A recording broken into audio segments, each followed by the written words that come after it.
Olá senhores, olá senhoras, sou o professor Cristiano Colombo, professor aqui do Grupo Educacional Verbo, e nós vamos então, na aula de hoje, aliás, uma aula que não é só uma aula, é um aulão, né? Porque ele vai trazer para vocês as principais dicas, por isso chamado aulão aqui nesse nosso projeto da Verbo Jurídico.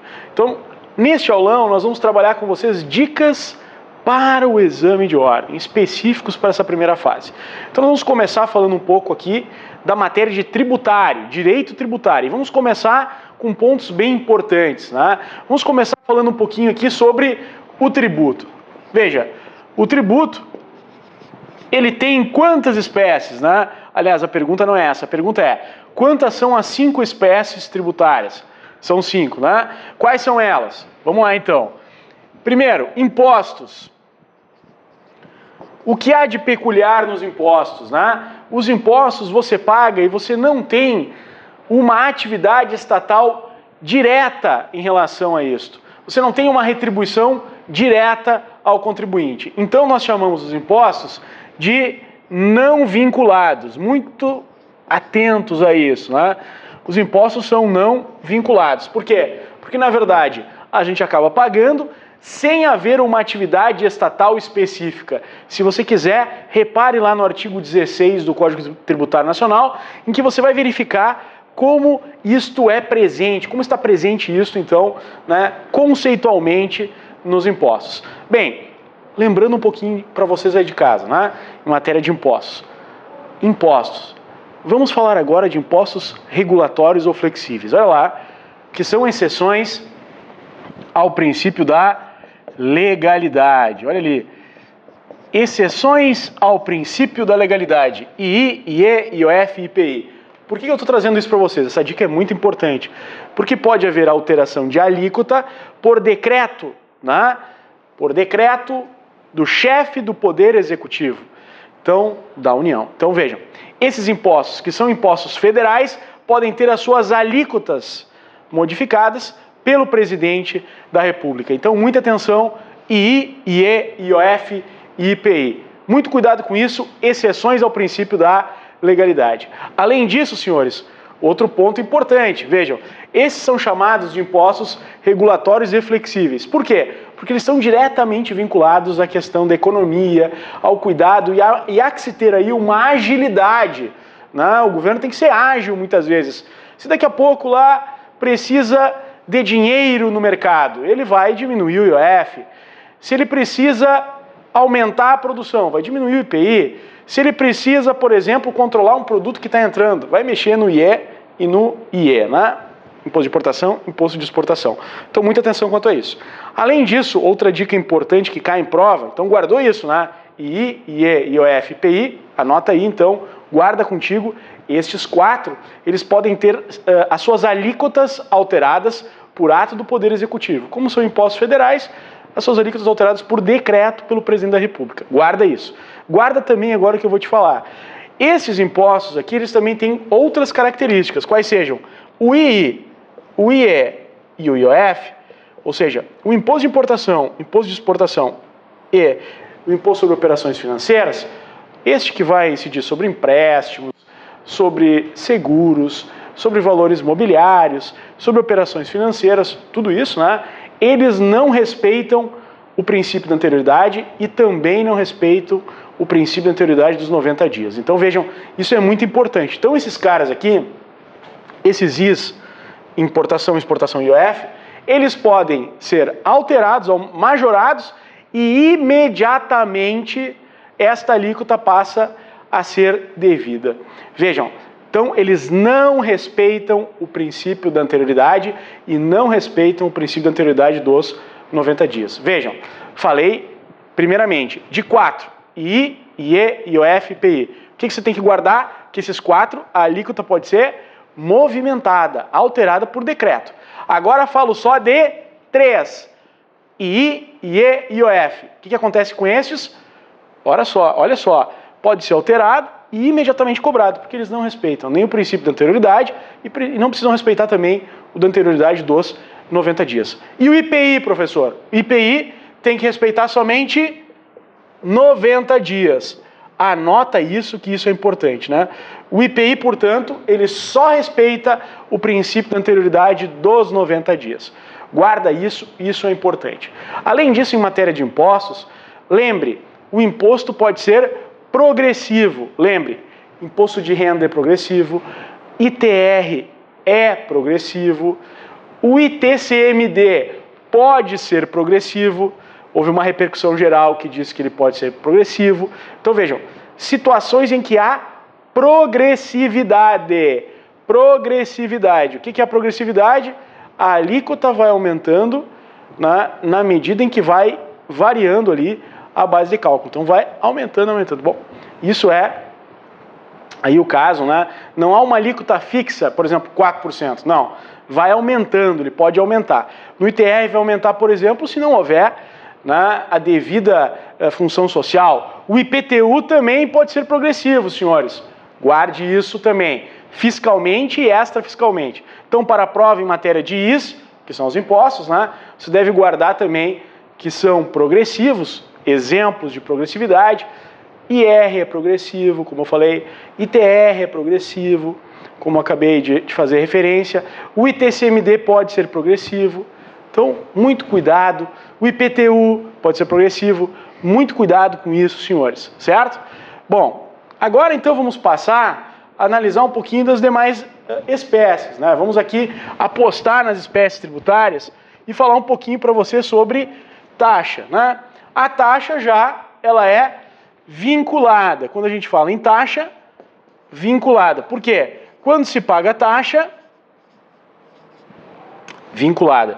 Quando se paga uma taxa, se paga uma taxa para ter um serviço, uma retribuição de um serviço. Muita atenção quanto a isso, né? Então a taxa é vinculada. Então imposto, taxa, o que mais?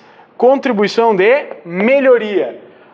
Obra pública mais valorização imobiliária. Então, enquanto a taxa ela é vinculada e ela serve para uma contraprestação, guarde essa palavra. A taxa é contraprestacional, ela é uma referibilidade. Você paga a taxa para quê? Para receber um serviço público específico e divisível, ou ainda ser fiscalizado. E temos ainda a contribuição de melhoria, que aí vai aparecer outra palavrinha, que é obra pública mais valorização imobiliária. Mais valorização imobiliária, né? Então, obra pública mais valorização imobiliária. Isso estamos falando de contribuição de melhoria, né?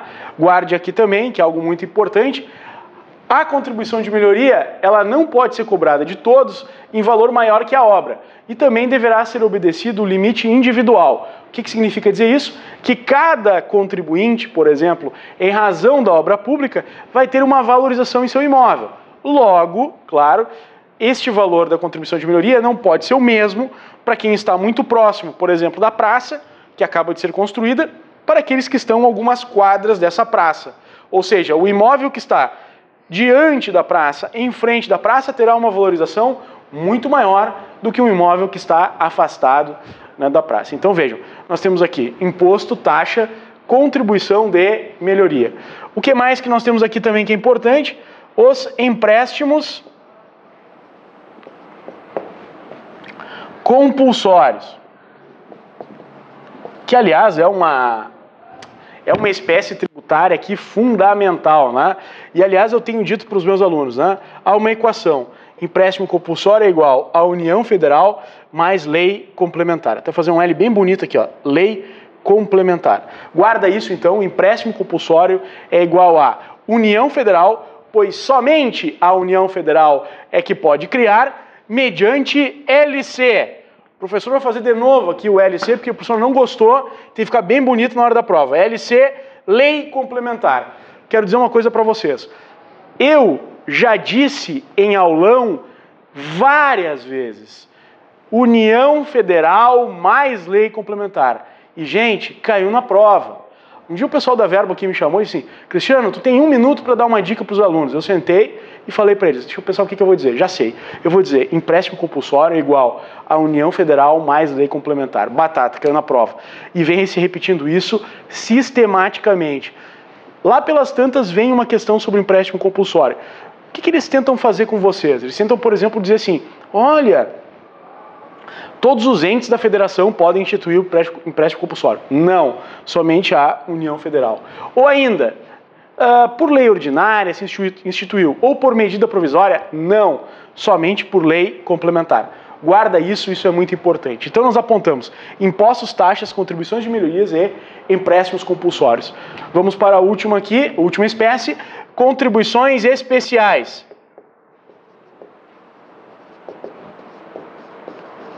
Dicas importantes aqui, né, sobre contribuições especiais podem ser dadas. E eu agora vou trazer para vocês. Olha só, primeira coisa, as contribuições estão no artigo 149 e 195 da Constituição Federal. O que a gente tem como contribuições especiais? Guarda, sim, uma coisa importante, né? As contribuições especiais são as CIDES, contribuição de intervenção no domínio econômico, que a União pode criar, né, competência da União. Temos aqui as contribuições para os conselhos profissionais, muito importante também, as contribuições para os conselhos profissionais em geral, todas elas são consideradas tributos da espécie contribuições especiais, salvo o OAB que ajuizou uma ação e não é considerado tributo. Todos os outros conselhos, considerado então tributo. Guarda isso, que isso é importante. Então, CID, as contribuições aí para os conselhos profissionais. Gente, não esqueça também aqui, quando nós falamos de contribuições especiais, daquelas que custeiam a Seguridade Social. Então, as contribuições previdenciárias, né? Vejam, a contribuição que o empregador paga sobre a sua folha, lá 20%, a contribuição que se paga sobre o salário, o empregado paga, a cota do empregado, nós temos a cota patronal, mas temos a cota também aqui do empregado, ambas são contribuições especiais, né?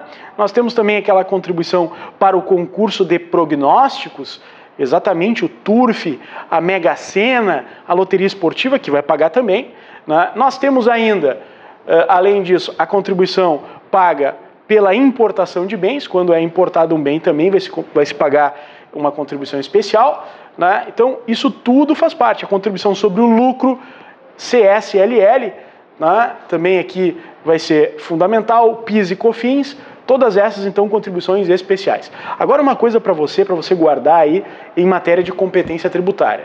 Guarde uma coisa que é algo muito importante. Olha só, quando a gente fala, vamos dar uma visão geral agora. Quando a gente fala de impostos, olha só, visão geral, tá? Quando a gente fala de impostos, quem é que pode instituir o imposto? Bom, nós vamos ter que olhar na Constituição, a Constituição vai dizer, por exemplo, que II, IOF, Imposto de Renda, IGF, Imposto sobre Grande Fortuna, tudo isso é da União Federal, certo? Os estados, o ICMS, o ITCMD, né, o ITCD, né, o IPVA, do município, o IPTU, o ITBI, Imposto de Transmissão de Bens Imóveis, tudo isso é o município, né? O I, então, vai estar na Constituição. Então, a criação de um imposto vai depender daquilo que a Constituição, então, estabelece e dá a competência tributária, tá? Então, nós vamos ter ali no 153 os impostos da União, no 155 nós vamos ter o dos estados e do 156 dos municípios. Lembra que o DF, ele faz as vezes de estado e de município. O DF é o Distrito Federal, né? Além disso, então, aqui falamos de impostos. Taxa. Quem é que pode instituir a taxa? Quem presta o serviço. Então, por exemplo, taxa de coleta de lixo, o município, né? Ele que faz responsável pela coleta, né? Taxa para você ter o licenciamento do seu veículo, certificado ali, né? Você paga. É o Estado, né? O Estado que controla isso. E taxa para você ter um passaporte, a União. Então vejam, quem presta o serviço pode cobrar taxa. Contribuição de melhoria, quem pode criar essa contribuição? Quem faz a obra. Se a União fez a obra, ela cobra. Se o Estado fez a obra, o Estado cobra. Se o município fez a obra, o município cobra. Se o DF fez a obra, o DF cobra. Empréstimo compulsório, gente, só a União Federal. Poxa, eu estou dizendo isso porque isso é sim questionamento de prova. sempre tem uma questãozinha sobre competência e lá pelas tantas eles metem lá um empréstimo compulsório e muita gente entra pelo cano porque esquece que só a União Federal pode fazer isso. Contribuições especiais. Aqui uma dica para ti, assim, ó, importantíssima. Guarda isso. Quando a gente fala em contribuições especiais, nós temos que ter uma visão que a União é que vai, por regra, instituir as contribuições especiais. Guarda isso, que isso é importante. Então, se cair na prova uma contribuição especial, a União, PIS, COFINS, ACIDES, as contribuições previdenciárias, tudo é União. Agora vamos ver as exceções. Salvo em 2 casos. Olha só, que regra maravilhosa é essa. Traz uma regra e diz que só tem 2 exceções. Né? Tem regra aí que tem milhares de exceções. Né? Veja, olha só. Então, as contribuições especiais, quem é que vai criar? A União Federal. Quais são as 2 únicas exceções? A contribuição de iluminação pública, que é a CIP, lembra disso, contribuição de iluminação pública, que pode ser cobrada pelo município e pelo DF. O DF que faz as vezes de município. E além disso, também aqui, uma dica muito importante, que é o custeio do regime previdenciário próprio. Vamos trabalhar agora com isso. Vejam, o Estado do Rio Grande do Sul, ele cobra contribuições, ele tem a competência para cobrar, né, as contribuições previdenciárias dos seus servidores públicos. Um município, por exemplo, Porto Alegre, tem competência para criar e cobrar contribuição previdenciária dos seus servidores municipais. Por quê? Porque no estado do Rio Grande do Sul, nós temos o IPERGS, Instituto de Previdência do Estado do Rio Grande do Sul, né, que vai ser o responsável pelo regime previdenciário que denominamos de próprio. Que temos o RGPS, que é o regime geral da Previdência Social. Então, estamos falando do regime próprio, pode o Estado do Rio Grande do Sul fazer. E em matéria de município, nós temos a Previmpa, por exemplo, aqui em Porto Alegre. Então, o custeio do regime previdenciário dos servidores públicos municipais será feito pela Previmpa, que, portanto, né, então o município tem competência de cobrar, né, estas contribuições. Né? Então, vejam que contribuições especiais, todas cobradas da União, com exceção de 2. CIP, contribuição de iluminação pública, e contribuição do regime próprio de previdência. Guarda isso que você vai bem. Bem, agora vamos aproveitar esses momentos aqui para bater em uma situação importante, que, aliás, né, caiu na última prova, nas últimas provas caíram questões assim tratando de uma situação em que havia um auto de infração, né, o auto de infração que, aliás, né, ele é um lançamento, né? Lembra que você tem, no caminho do direito previdenciário, temos o fato gerador, né? Temos aí, primeiramente, o primeiro ponto, temos a hipótese de incidência. A hipótese de incidência é aquilo que está na lei. O fato gerador, que é o que acontece no mundo fático, que cria a obrigação tributária. E para você constituir, né, o crédito tributário, você precisa do lançamento.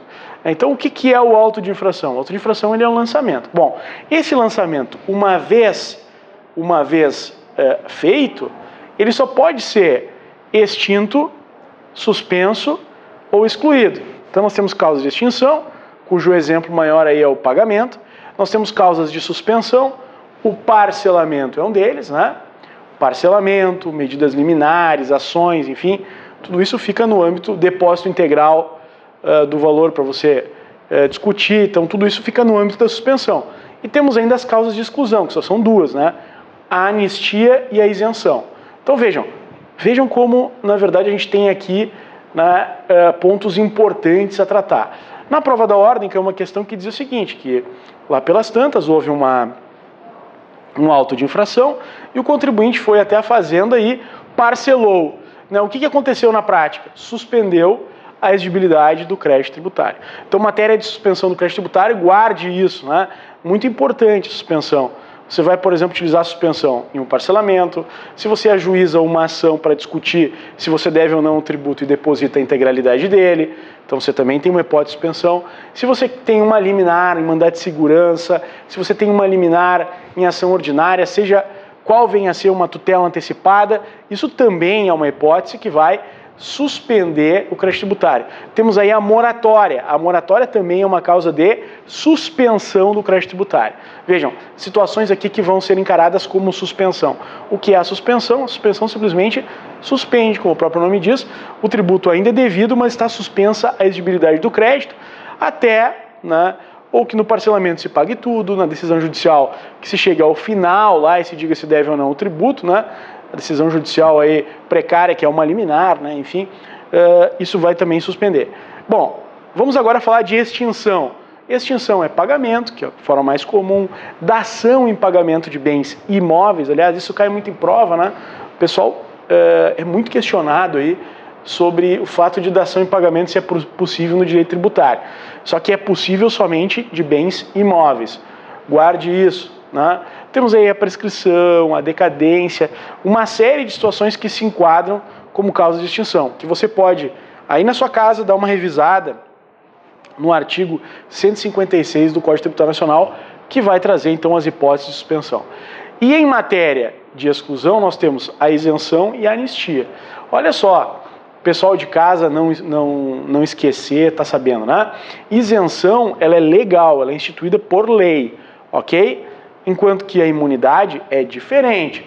Imunidade é constitucional. Então, uma grande diferença entre isenção, que é legal, e imunidade, que é constitucional. Lembre que a isenção vai estar na lei e a imunidade vai estar na Constituição Federal. Então, são coisas diferentes. A isenção, o que é? É uma hipótese de exclusão do crédito tributário. E a imunidade, o que é? É uma imunidade. Imunidade é imunidade, Ou seja, ela é uma competência negativa constitucional que não permitirá que haja a incidência do imposto nas imunidades genéricas, porque uma imunidade genérica trata só de imposto, sobre os templos, sobre o livro, sobre o jornal, os periódicos, também aí sobre os partidos políticos, sobre a imunidade recíproca também, aqui que vai abarcar também as autarquias e também as fundações públicas, assomado ainda ao Correio, que entrou na Justiça, Empresa Brasileira de Correios e Telégrafos, é considerada também imune por decisão judicial. Enfim, e a mais nova, vamos falar assim, claro, teríamos que ter uma grande aula sobre isso, mas estamos aqui trazendo dicas para você, que é o que cai na prova, que é isso que interessa agora.